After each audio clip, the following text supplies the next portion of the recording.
Roland Durand sounds like a band from the 80s. So It's like an artist from the 80s. Like Roland Durand had a one-hit wonder in 1984 called Go Go Go.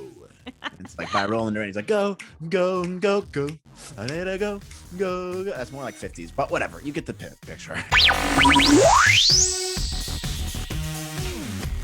Hey guys, welcome back to another Star Wars podcast, Bad Batch Breakdown Series. I'm your host, Melissa.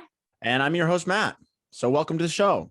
Welcome. If you're just joining us for the first time, Matt and I are another Star Wars podcast, as the title explains, and we're going to be breaking down the latest and greatest from Star Wars. Unfortunately, we didn't get to The Mandalorian, which is a bummer, but hopefully we'll get into season 3 as soon as that airs. I had a nightmare last night, actually, that season 3 Mandalorian started and it was a really good episode, and we forgot to record our reactions to it, and we forgot to do an episode on it. I legitimately dreamed this last night because yesterday I woke up to some news that Comic-Con posted some kind of poster of like Luke Skywalker and Grogu. Oh, I guess that's a good segue into the show. Why don't you talk about that?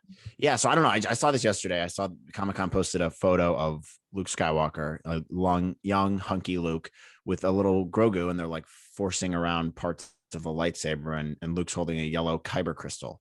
So I don't know what that means. I mean, I'm guessing it probably has something to do with maybe, hopefully, some kind of Luke Skywalker live action show where it's like Luke Skywalker's Jedi Academy or something, which could be really cool. I don't know how they do that, if it'd be CGI or they get Sebastian Stan or something, but that's exciting news. So I think that's what prompted it in my head. I like dreamed that like a new Star Wars show came out and we didn't talk about it. And I was like, I woke up this morning and I was like, you stupid idiot. But then I was like, oh, it was just a dream. Thank God. Yeah, that's actually a great way to segue into the show. Yeah. But I did see that circulating online. I am very, very skeptical though, because Lucasfilm is known for its secrecy on things. And so to reveal something like that seems a little strange to me, because that would be considered a huge spoiler. So I'm kind of in the minority of thinking it was just like a fan work that was officially licensed by Lucasfilm. Yeah. So I don't know, the biggest thing for me on that is just the fact that would be a huge reveal if that was true. And Lucasfilm is not really known for doing that, like they try to keep things as secret as possible, but that's just my 2 cents.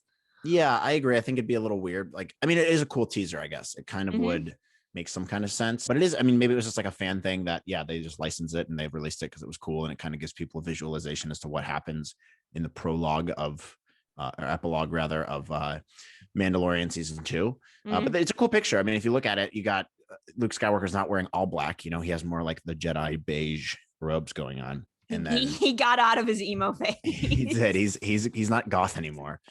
He's now regular Jedi Luke, which is, it's kind of, I mean, it's a cool photo, and it's definitely, I mean, it's worth talking about, because if it does end up being something, you heard it here first on this show. I saw this thing blowing up on Friday, and a couple people texted it to me, and I was like, I don't know, guys. I don't know what to think. I like, it's, for new people in the show, we like to theorize. We like to like throw crazy stuff out there and guess as to what could be in store in the future. But I'm always very skeptical as well. It's like, I'm not going to get my hopes up and sit here and be like, oh, this is definitely happening, and go down too deep of a rabbit hole. It could be or what it should. Let's just wait, be patient. We'll see what comes out. But yeah, I mean, if I guess my point too is, if like for the new people, let's say maybe some of the new people listening aren't super huge Star Wars fans. Maybe they didn't know about that and they found out about it on this show, because that's what we want. I mean, we want real Star Wars like fans listening to the show, but I want people who maybe aren't as familiar with Star Wars to tune in and listen. And maybe you get some nice little tidbits that you didn't know about before, or you get some nice insights that you didn't think about when the shows were airing. And that's what we're here for. Melissa's a little bit more knowledgeable into the details of Star Wars, and I'm just kind of like your average guy on the street who's trying to understand this stuff because I like the show. And so that's like what we're trying to do here, is like, there's something for everyone. If you want to get deep into the Star Wars stuff, Melissa's probably the one to talk about, although I think I know a decent amount. But then I'm like, the guy on the street, I don't know everyone's names and stuff. I'm just doing my best, and I appreciate the show, and I'm just trying to share that appreciation. So there's something for everyone here. And if you are tuning into the show for the first time, and that's the first time you saw the Luke Skywalker Grogu thing, you're welcome. We showed it to you. So that's the news to start the show off with today, I think. Yeah, that's perfect start, perfect segue into the show. We do have an episode of Bad Batch to break down. We are breaking down the 13th episode of Bad Batch. Is that correct? Yeah, I think that's correct. I'm slowly losing track. I am too. Because this show's been running since May. Yeah, it's been on for a while. I was actually thinking about that the other day. We've been doing this for several weeks now. Yeah, it's been a while. Yeah, it's the 13th episode. I'm looking at it now. So the 13th episode is titled Infested. And the description is: to save a friend, the Batch plot a mission to sabotage a gangster's operation. That's a great description right there. And that's pretty much exactly what happens, isn't it? Yeah. Why don't you kick us off? What were your initial thoughts? So not a lot happened in this episode plot-wise. I think I'm going to start off with, I don't want to say the negatives, but I'm going to start off with, my honest thoughts, because I don't want to like sugarcoat anything. So my honest thoughts are this. This was a fine episode. It was good. I enjoyed it. I thought it was a fun little side story. However, I did feel very strongly that it was misplaced in the season. Okay. With where the story is going right now. Because if you look at where the Ryloth episodes ended, they end on kind of an intense note. Like the Batch escape, Hunter has some conflict about Crosshair. Hunter has some conflict about like how involved they should be now that the Empire is out and hunting them. And Crosshair asks Peter Pumpkin, I can't remember his name. Admiral Rampart. Admiral Rampart. Admiral Rampart. He asks Admiral Rampart to pursue the Bad Batch for God knows whatever reason, but he asks permission to hunt them down. Yeah. So we end on this really intense note. And so for me, watching this following episode, I felt like it was misplaced in the sense where they only have 3 episodes left. And I felt like they should be strictly focused on Crosshair and the Bad Batch and the Empire and the potential of the Camino uprising if they're going to bring that into the show. And so I feel like had this episode come before the Ryloth episodes, it would have flowed better. With it coming immediately after a intense episode like the Ryloth ones, it just felt a little off. Yeah, so that's a fair point. Yeah, that's what I'm going to kick off with. Other than that, I thought the episode was a fun side adventure. It's a little weird to me that they're still working for Sid, considering the fact that they had to pay off a debt. And now that Omega essentially paid it off, you think that they would go off and, I don't know, do the next thing, which would be saving Crosshair. So I thought that was weird that they're still working for Sid. But why'd they go back? It's like, what's the point of going back? Right. You kind of close that chapter. Yeah, I think that's a fair point. I mean, the episode being misplaced, just to kind of go back for that for a second, I think this would have been much better like right after they started working for Sid in episode 8 or 9, whatever. It would have been, I mean, it's fine. It was a good episode objectively with good writing, but I think that's probably would be my biggest criticism too, is just it's a bit strange placement in the season, but I'm still fine with it. I'm not like, right. Here's the thing. It's not that the episode was not badly written. Like, I just want to put that out there. I saw a lot of people criticizing it as its merit as a story. And I'm like, whoa, guys, this was not a bad episode. It was not a bad story or bad animation or whatever you want to call it. The biggest criticism with it is that it just didn't fit in the season where it should have fit, in my personal opinion. Like, it just needed to be put someplace else. So that was probably the biggest criticism. I loved the Indiana Jones vibes in this episode. I thought it was very Temple of Doom like, and I really appreciated that. I thought that, again, the animation, super amazing. I loved the lighting. I loved the environments. I thought they had a couple Lord of the Rings callbacks. Yep, 100%. That's my thing too. Yeah. Trying to think what else. I thought it was interesting to see more how the crime syndicates are functioning, particularly a big one being the involvement of the Pikes, which I do want to talk about, because that was probably the biggest takeaway from this episode. In sum, to give you the Spark Notes version, I liked the episode. I enjoyed it. However, I did feel like it was misplaced in the season. Yeah, I think you kind of hit the nail on the head there. I thought it was a very well-written episode. That's probably my biggest takeaway. It was one of the notes I wrote down was extremely well written episode. They fit a ton into a 30-minute episode. I can't believe all the plot points they hit. You know how hard it is to do? The amount of stuff they crammed in there so succinctly, with like, they go to, the bar or whatever. They have to come up with this plan. They have to execute the plan. They get in the fight, and then there's more action, and then the Pikes come in, and then they screw everything up for them. They have to go back and retrieve the spice again. So it's like, that's a lot of stuff to fit in. So I thought Yeah. that whoever wrote this episode did a very good job of fitting all that in and making it an entertaining episode. Because I was like Right. halfway through, I'm like, they've done so much already and we're only 15, 20 minutes in, another 9 minutes left and they got to wrap everything up. Like, I thought that was probably my biggest takeaway. The other thing too, the Pikes coming back was awesome. They are a very cool part of Star Wars, and I'm hoping we can see them in live action at some point. Just because they're badass and like their voices are cool and scary, and like it's, when it comes to crime syndicates, it's like the Hutts is what you usually think of Right. Star Wars, but we forget about the Pikes, who have a big role in Clone Wars, obviously, and now they're back. And I was happy to see that. I thought that was a really good addition. What's the horny guy's name? The horny devil guy with the perfect bone structure. What's that guy's name? Roland Devros. I Yeah. think Roland. No. Excuse me, Devros. Why did I say Devros? It's Roland Durand. So Roland Durand, he's the same race as that horny guy from A New Hope in the cantina, the devil guy who's like this. Yeah. If you guys remember that. He's a Deveronian, I think. A Deveronian. Yes. And fun fact about that, actually, I believe the guy who made the masks for that, who actually did the prosthetics for that, just a little side note tangent for A New Hope.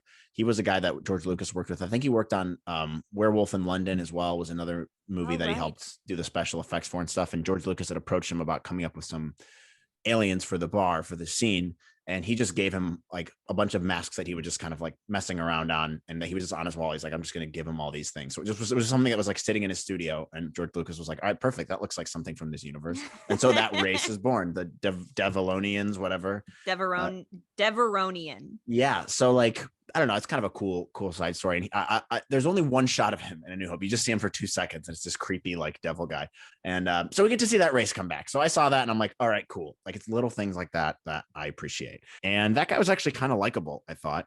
The whole thing was well done. And not only did you get the Indiana Jones vibes, but you get Lord of the Rings vibes here when they're in the caverns. The classic knocking the flashlight down, very similar to Pippin when they're in the mines of Moria, and he knocks the big book down in the abandoned mines. And Gandalf gives my favorite line in the entire movie, I think, which is, "Fool of a took, throw yourself in next time and rid us of your stupidity." Love that. So that's 100% a callback to that. They do it twice, not once, but twice. The other callback thing I noticed that was kind of interesting, and I don't know if this was on purpose or not, but it felt like it was when they're in the hive is coming up, right? And they're going out of the cavern.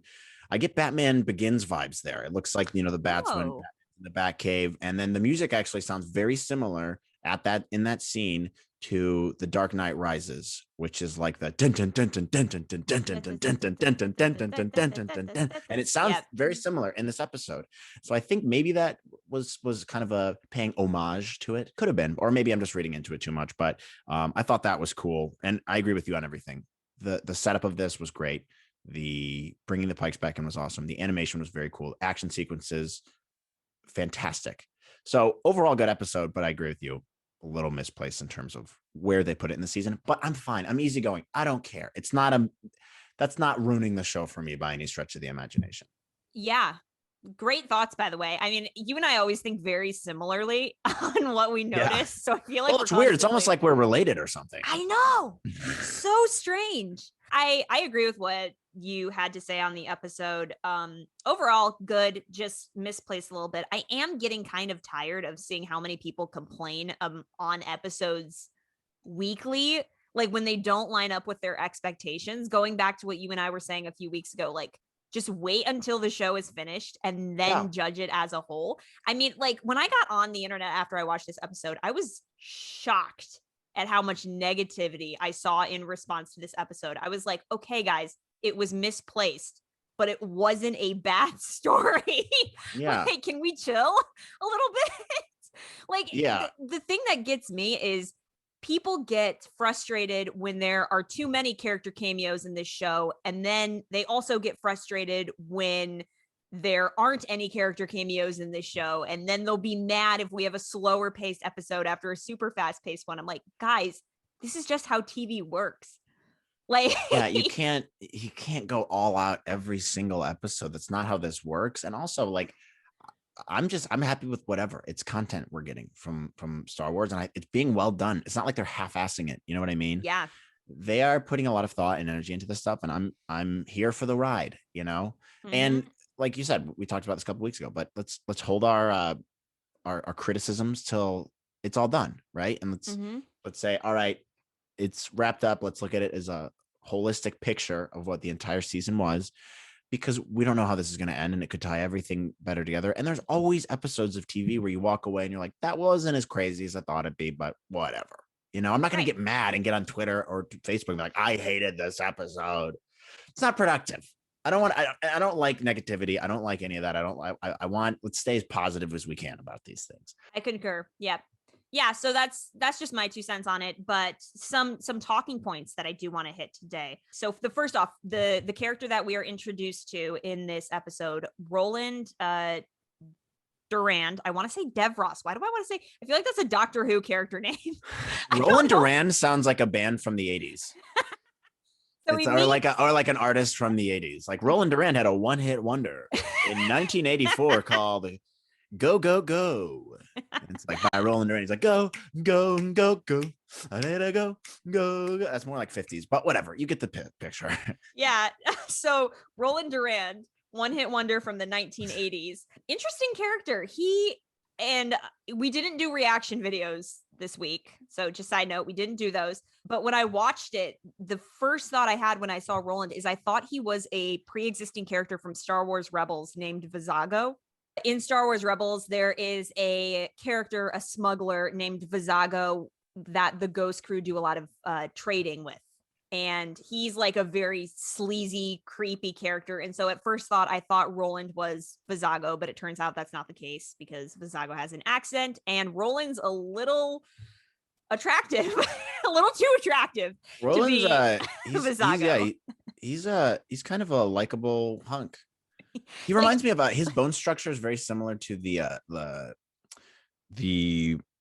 Mandalore like guards in like the first 2 seasons of Clone Wars before they figured out the animation. Their chins are like super pointy and like their cheekbones are just like a mile high and they're like just chiseled Greek gods. Yeah. He kind of looked like that. I love that they're just throwing these men out weekly now. I mean, like they're like, no, you get a great look. You get a great look. You get a great look. Just throwing hot aliens and clones and stuff all over the place. So that was my first thought on Roland. Another thought I had is I thought that Roland's henchmen, I thought that they were Inquisitors when I first saw them. Yeah, they did have kind of an inquisitorial vibe. Who are they, by the way? Like, where did those guys come from? And why are they so loyal to Roland Durand, one hit wonder from the 80s? It sounds like Roland Durand is part of a big crime boss family. And Roland is trying to assert himself as a part of like I can do this because my mother did it. He has that little moment with Omega where they're talking about that. And he's like, I'm trying to impress my parents. Yeah. And he's trying to assert himself, I guess, in this crime world. And I guess he's kind of like the bounty hunter from season 1 of Mandalorian. That's that guy who's trying to get into the guild. Yeah. So I think I thought that the henchmen looked like Inquisitors, but it looks like they're just henchmen. Big talking point. The Pikes are in this episode. Yep. And for those who don't know, the Pikes are basically the druggies of the Star Wars universe. Yep. And they first appeared They're spice traders. They first appeared in season 5 of Clone Wars, and they also appeared in season 7 of Clone Wars. And basically, they're just super into spice and drugs. And what is spice, by the way? Is that like the weed of the Star Wars universe? I is it feel like K2 maybe? I feel like it's the weed of the Star Wars universe. What is spice? Because Han talks about hauling spice, doesn't he? Yeah. Smuggling spice. Yeah. So maybe Han's on a little bit of the sauce. I don't really know what they mean. I don't like maybe it's like oregano.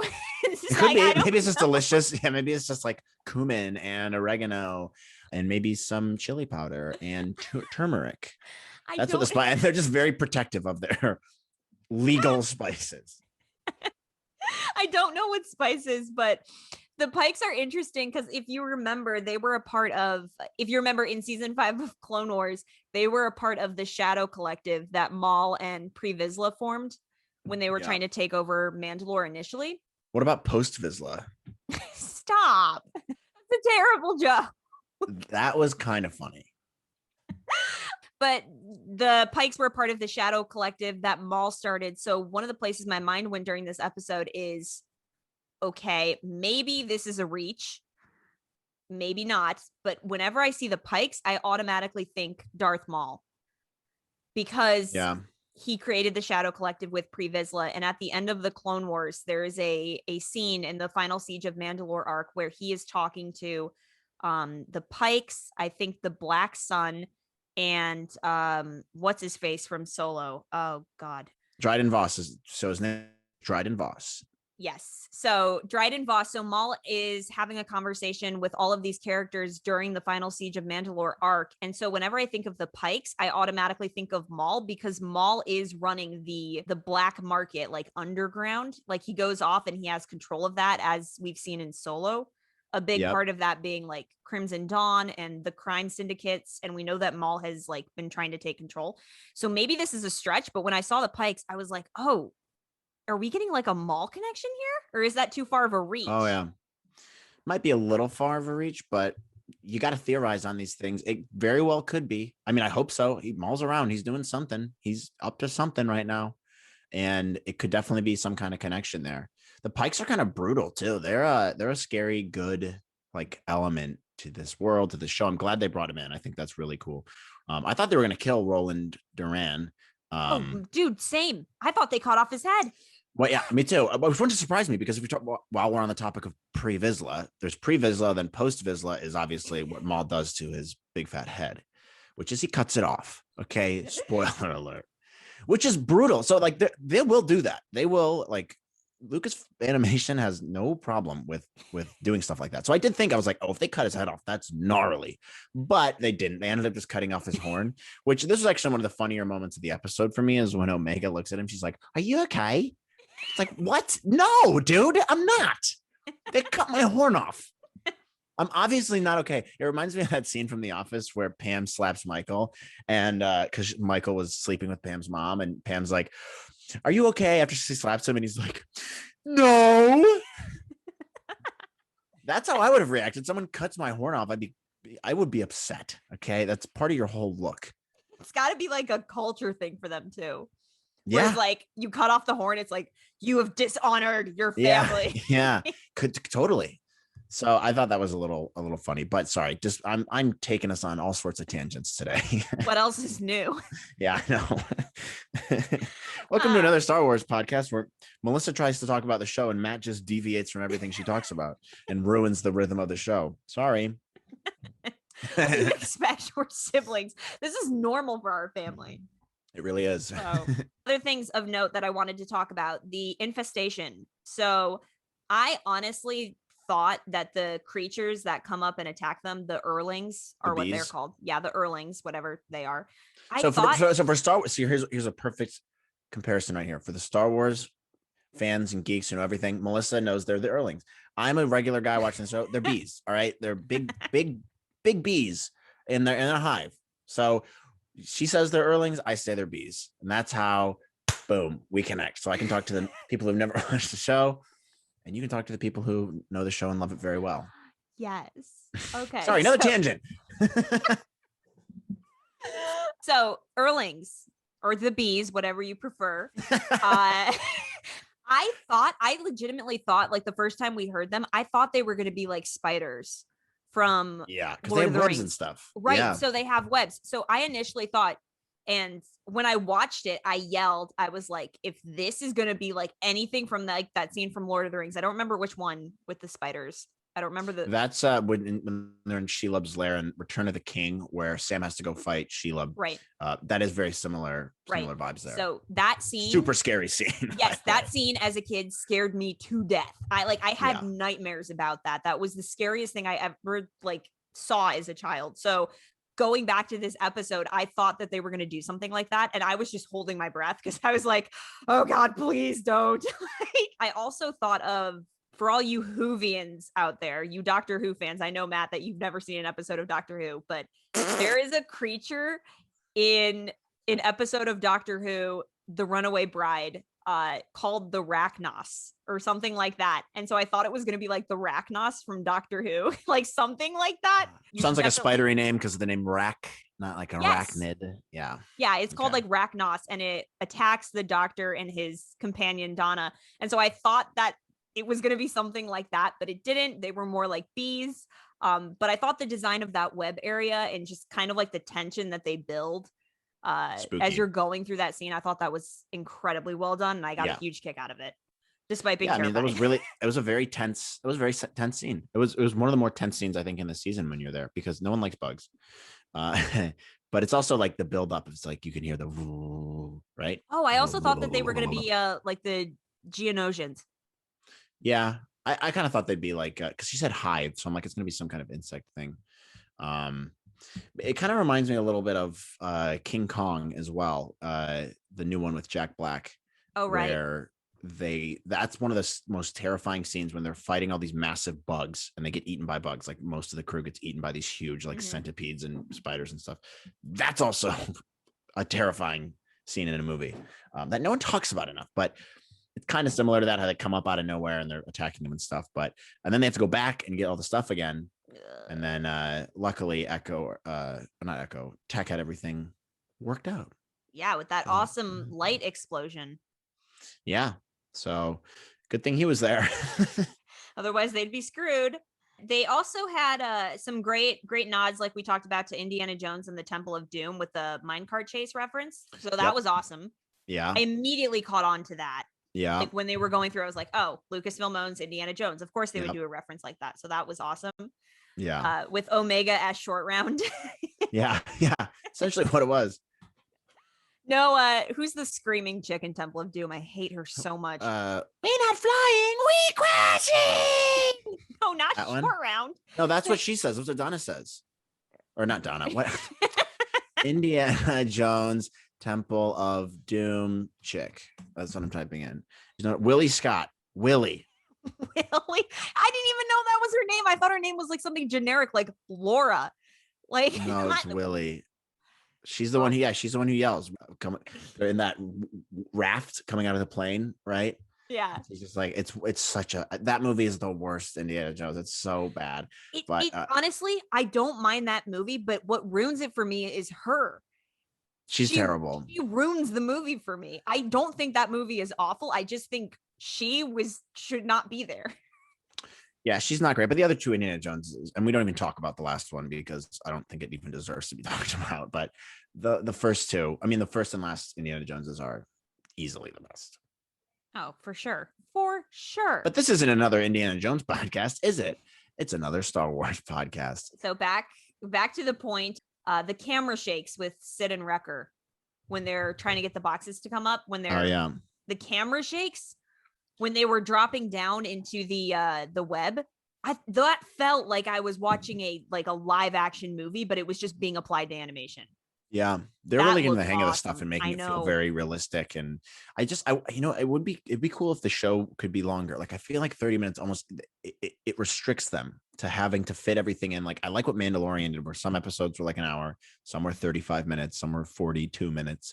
And you can tell the story in as much time as is needed.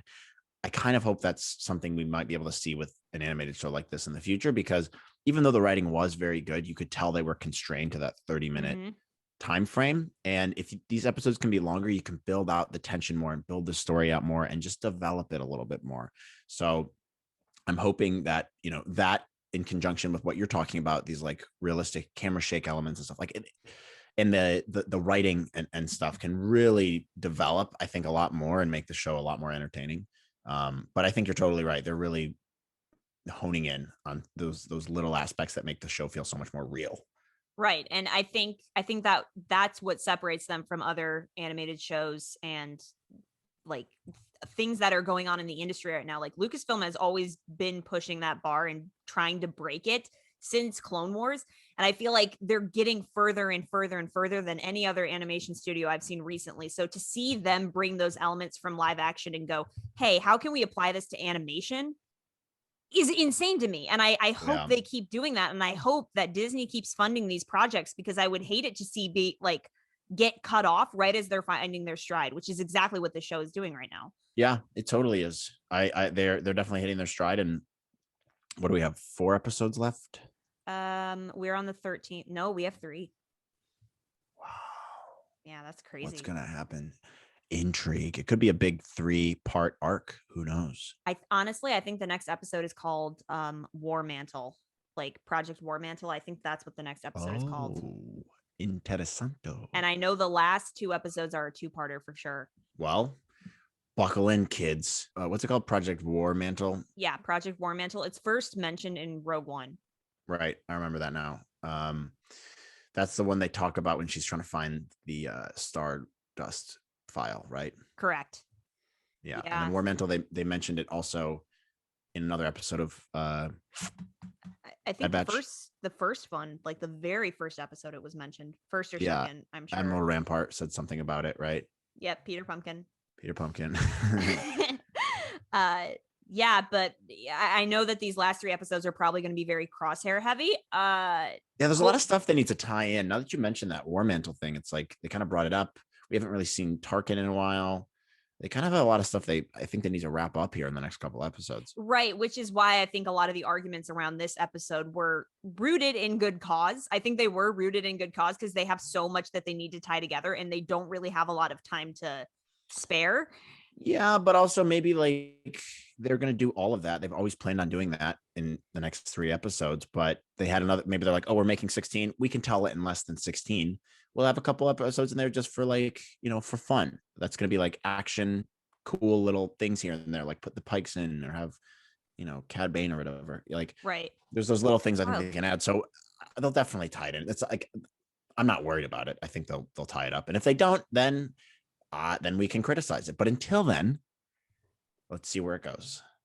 I agree. I completely agree. Final thoughts. D. Bradley Baker is just a god when it comes to voice acting, but every single time he does like a scream as one of the clones, he reverts back to the character Wally Beatles from Kids Next Door. Like every time he does like a dramatic clone scream, all I can think of is the character Wally Beatles. Because I've never seen that show. It's from 2003. It's about like a bunch of kids who are like secret agents and are trying to defeat the tyranny of adulthood. So every time he screams, like every time D. Bradley Baker like does a massive screaming effect, he sounds like the character Wally Beatles that he played in that show. So it just makes me laugh. I didn't know he was in that. That's pretty funny. Oh man, D. Bradley Baker's been in everything that you and I grew up watching. Wow. Like you could probably name a project and I'd be like, yeah, he's been in that. Final thoughts, Matt? Any final thoughts? No final thoughts. I think we covered everything. I'm not going to criticize this episode. I thought it was relatively good. I know you you texted me before I watched it. And you're like, there wasn't that much that happened here, which is true. It didn't really move a ton of the plot forward, but I thought it was an interesting episode. We get to see the Pikes, which is cool. Great action sequences, some cool little Easter eggs in there regarding Indiana Jones, Lord of the Rings, that kind of thing. Maybe Batman Begins. I'll have to go back and watch that and make sure that I am correct in my assessment there. But overall, it's good. They packed a lot in. My biggest thing is hats off to the writers for cramming all that stuff in and writing so succinctly. But we'll see what happens in these next couple of weeks. But yeah, we didn't do any questions today either, but that's fine. I think let's save that stuff for the big episodes. The big episodes. So when we'll have that leading up, I guess, for these last 3. So yeah, and we're probably gonna have some longer episodes. I'm gonna assume with the last 3. I'm assuming that they're gonna throw a lot in there, so we'll have plenty of time to unpack that. But as always, guys, thank you for tuning in. If you are new to this show, you should give us a follow at *_wars_pod at both Instagram and Twitter, or you can follow us here on YouTube, which is just Another Star Wars podcast. We are also on Spotify, Anchor, Breaker, Apple's another one I keep forgetting, and all of that will be in the link below. Yeah, and subscribe on Spotify and subscribe on Apple, and then leave a review on Apple if you can, because that actually does help boost the rankings and stuff. And even if you just leave a 5-star review or a comment, that helps. So we appreciate you guys. You guys have been leaving a lot of comments on the YouTube channel too, which we read them all. So we appreciate it. Keep doing that. We love the commentary you guys provide as well. And then, I guess we'll probably do a reaction video next week. We didn't do them this week, Yes. but stay tuned for that. But until then, great episode. Any last things? Nope. I think we covered pretty much everything. We'll see you All right. guys next week with our reaction videos in the next episode of Bad Batch Breakdown. See ya. See you later.